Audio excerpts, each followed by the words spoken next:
Hello and welcome back to my crafting journal. So I've already done a video for the first week of January and this video is for the rest of January. Going forward I'll just do one a month for the previous month. Obviously there will be some overlap with things that I might have started in one month and finished in another, but I'll explain those as we come to them. So I originally thought I'd probably be able to use this one journal for the whole year, but looking at how much I've used so far I will probably need more as the year goes on.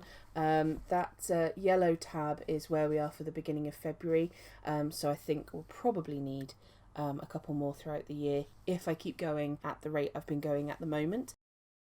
So I do have lots of notebooks because I am the kind of person that sees a pretty notebook, buys it, and then doesn't actually have anything to use it for straight away, so it goes on a shelf, in a box, in a cupboard and whatnot, and then I never seem to find the right thing to use the notebooks for. It's the same part of my brain that doesn't let me use stickers just in case I use it and then find the perfect thing to use it for later on, or I worry that I would. So I have committed myself to using my notebooks now because at the end of the day, a notebook's a notebook. If I don't use it, it's not fulfilling its purpose, and I can always buy more notebooks. They will always be in production. So the first thing is one that I started on the 3rd of January, so I will have mentioned this in the last video, but I finished it on the 15th of January. This, I wasn't sure if it was going to be a jumper or a cardigan when I first started it, because I was just starting off with the Granny Hex, and it's one of those projects where you can wait quite a while before you actually decide what to do with it in the end. So in the end I went for a jumper. So I wanted it to be really big and really cozy because it's for my at-home comfs. So I'm not too bothered about what it looks like in general because I'm not going to be wearing it outside of the house, but because I am quite big and I also wanted it oversized, I had to roll the sleeves up and sew them down so that they're not trailing all over the place when I'm doing stuff. It's really cozy, it's really comfy. I've got it here in the living room so that if I get a bit chilly, I can chuck it on when I'm working from home or if I'm just at home chilling, because we are having the heating on less often because the price of gas is absolutely ridiculous. We recently got a smart meter which really showed me exactly how much gas we're using in a day, so the heating is on about half of what it used to be before. Anyway, I digress. So I used just under 500 grams of the yarn. The first 100 grams that I got was part of a Secret Santa present from my colleague Hannah. Thankfully, she knows me well enough to know that I love yarn and that any gift of yarn will be appreciated, but she managed to get a yarn that I really like anyway. So I bought another 400 grams to finish off the jumper, and there is a little bit left which I can't put my hands on right now, but it's gone into one of my many hidey holes for all my bits of yarn. I will come across it at some point in the future, no doubt, and have something that I can make with it. I probably won't make another one of these, at least not in the short term, because I prefer these as a cardigan, as I like to be able to open the front to sort of regulate my heat. I'm not a big fan of jumpers in general, but this is one of those, when it's really cold, I'm going to chuck it on jumpers. This I will have also spoken about in the last video. I haven't finished it yet. I am very close to finishing it, and in fact I think I will be able to finish it today. I've got a little bit of the sleeve left to do and then it's done. I may need to block it though because the bottom cuff on the rib cage is a little bit curly. At the moment I've combated that by using sewing clips to hold it as it should be, but I don't know if that will have done enough of a job to stop it from doing that in general. So I might need to wet it or dampen it and let it dry in that position, but the knitting should be done today at least. This has taken a long while to do, so I think I will wait before I make another one of these jumpers. I'll see if the one I've made already works, if it is something that I wear on a regular basis, if it is worth making another one and spending the time doing that. I did buy a couple of other colours of yarn to make other jumpers of this same style, but if I don't end up using them for that, I will always have things that I can make with the yarn that I have. In fact, one of them I have started another project on, which I will get to later on in this video. So this is another one of my odd socks. Again, this is a Soggy Kookaburra yarn. 90% of my sock yarns I buy from her these days, just because the yarns are really nice and they're always nerdily named. I love a good nerd reference. So this colourway is Thanos. The photo makes it look a lot lighter than it is. It is sort of a a pale purple and a pale grey, but it's not quite as pale as this photo makes out. I think the flash was a bit strong. Normal sock as I've been making them. This is another sock in yet another yarn from Cedig Crafts. This is in the colour Gallifrey. I really like the colours. It's very sort of fruit salad sweet. If you've ever had them before, I'll find a picture of one and stick it up here if you don't know. It went as it should do. I'm getting in the swing of the socks. They are getting easier to do around work. Like, I will take knitting to work with me so that I've got stuff to do either before my shift starts if I'm in early or during my lunch break. Yet another sock. This one is in the colour Siren. Again, it's a Cedig Crafts one. You will see quite a trend of the sock yarns that I go through. I've got another few in my fishbowl of yarns, and at least 3 or 4 of them are from Cedig Crafts, so you'll see more of them. I really like this colourway because it reminds me of like a Mediterranean sea. Not that I've ever been to the Mediterranean, but I've seen pictures of it and it looked absolutely lovely. This one took 5 days to do, again, around work. It's not always quick. I can get a sock done in a couple of days if I have absolutely nothing else to do, but obviously if I am working, apologies, I live next to a motorway, so you may hear the occasional engine or horn. Anyway, another sock. This one is in a completely different yarn. It is a German one, which I'm not going to try and pronounce because I'm not entirely confident that I know how to pronounce it in German. With this sock, this was one that I was taking to work with me and doing around work, like I said before, but I wanted to challenge myself to see if I could do the entire sock without looking at the pattern or referring back to it. Because I've made so many socks in the last few months, I figured I probably could remember everything that I need to do in the sock without having to look back at the pattern. I know that I can, and that satisfied my curiosity.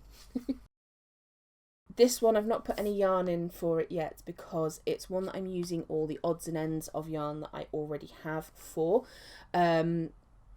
I had thought to do a 4mm needle at first because I wanted it to be quite an open weave and use up quite a lot of yarn, but I realised that that would actually be less helpful because the corners of books will probably get stuck in the weave. So I've gone for a 2.75mm straight needle. So this is what I've got so far. Basically, I've done a peak, which is going to go on the front, and then I'm just knitting each way to get the length that I need, and then I'll fold it under and sew down the side so it makes like a little pouch.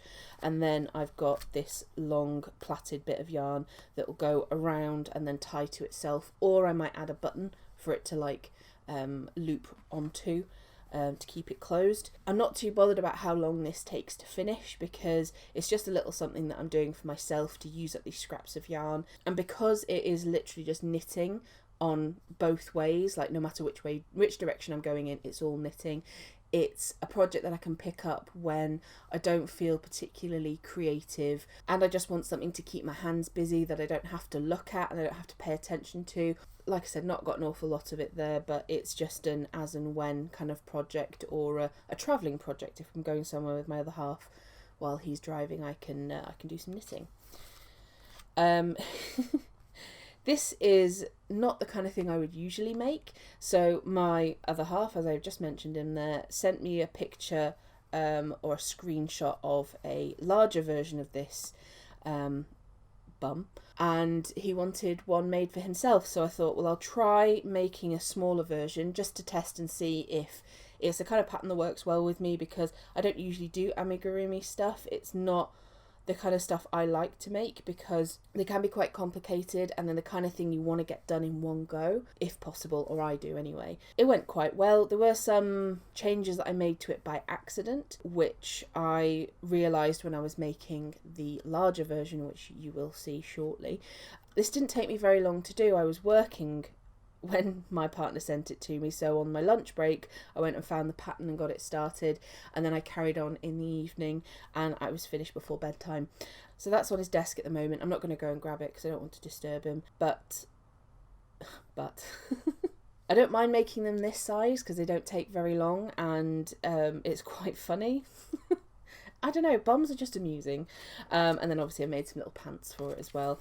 I also started a granny hex cardie in some of the yarn that I bought to make a jumper in, but as I mentioned earlier, I'm not going to make another jumper just yet. So I'm just making a general granny hex cardigan for another comfy thing to have at home, but something that's not quite as warm as the jumper that I made, because sometimes I want an extra layer but not too much, or I want it to be able to open so I can get a bit of airflow around me if I need it. I've not made much progress on this because I've accidentally had too many things on the go all at once, so I will be picking this up again once I finish the jumper, which should be later on today.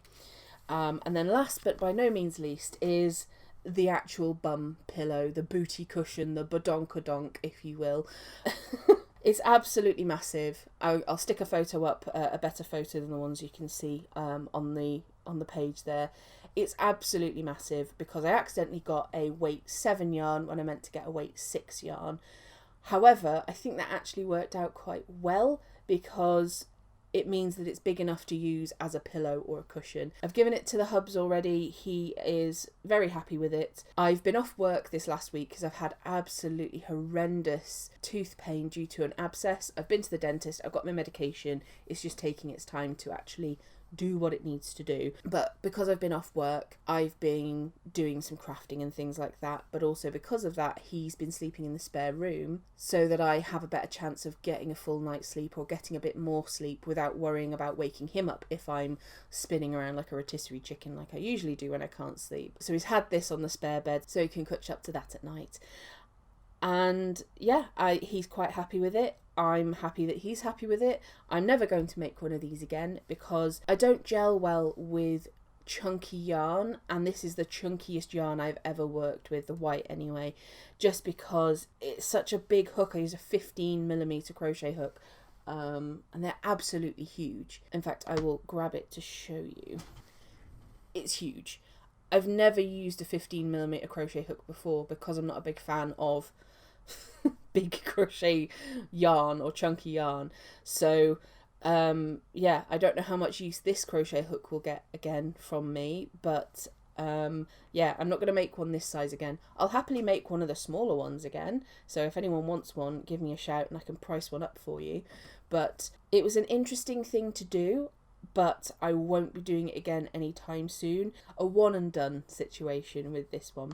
So feel free to join me next month if you want to see what I do in February and to see the finished things from the ones I haven't finished so far. I have quite a few things on the go at the moment. I've got the jumper, the book cover, the granny hex cardigan, and since the beginning of the month I've also started another sock. I want to reduce that down before I start making more things again. I do have ideas of things I want to do next, so I've been keeping a little folder of screenshots and patterns and things that I want to have a look at.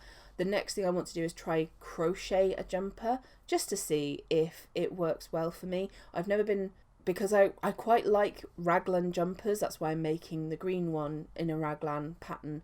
You can do that in crochet as well, and it's actually easier in a way because you don't have to like hold off the arm stitches and worry about them unraveling by accident, as one of my arms nearly did on that jumper. When I came to do the second arm, I noticed that the piece of yarn that I'd used to hold off all the stitches had actually come undone, and half of them were just free balling in the wind, and I was very unhappy. Managed to catch them all before any damage was done, but I don't even have to worry about that if I'm doing a crochet version. So I have the yarn for that already because I saw some more nice yarn that I like. I went on a yarn diet at the end of last year, and I think my brain is now making up for all the yarn that I didn't buy in that period. But it is what it is. I love yarn. I love buying yarn. I love making things with yarn. Keeps me out of trouble, and at least it's not drugs.